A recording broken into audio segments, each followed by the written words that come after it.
په ننګرهار کې د وسلوالو مخالفینو یوه کوچنۍ ډله د قومندان غفور په مشرۍ د ملي امنیت په هڅو له وسلوال فعالیت لاس واخیست او د سولې ولایتي کمیټې سره یوځای شوه. په همدې موخه په جوړه شویو مراسمو کې ولایت مرستیال محمد حنیف ګردیوال د سولې بهیر سره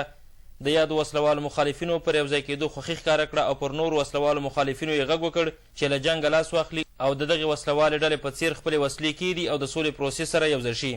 ګردیوال وویل د افغانستان اسلامي دولت ټولو مرور ورونو ته غېږه خلاصه کړې، باید مرور ورونه له یاد فرصت څخه ګټه پورته کړي او د سولې پروسې سره یوځای شي. د سولې ولایتي کمیټې مشر ملک نظیر وویل چې یاده اووه کسیزه وسلواله ډله له خپلو بېلابېل ډوله وسلو سره یوځای د سولې پروسې سره یوځای شوه. ملک نظیر زیاته کړه یادې وسلوالې ډلې 2 میله کلاشینکوف، 1 میل کرینکوف، 1 میل سیسدوبر ټوپک، 2 توفانچې، 6 د راکټ انداز مرمۍ او 1 پیا مخابره هم دولت ته وسپارله. نوموړي زیاته کړه چې د سولې پروسې سره یوځای شویو کسانو د سره رود ولسوالۍ اړوند د بړینې، کړسو او خیرآباد سیمو کې د دولت پر ضد وسلوال فعالیتونه کول. د سولې پروسې سره یوځای شوې وسلوالې ډلې مشر غفور وویل چې د پردیو په لمسونو یې د دولت پر ضد وسلوال فعالیتونه کول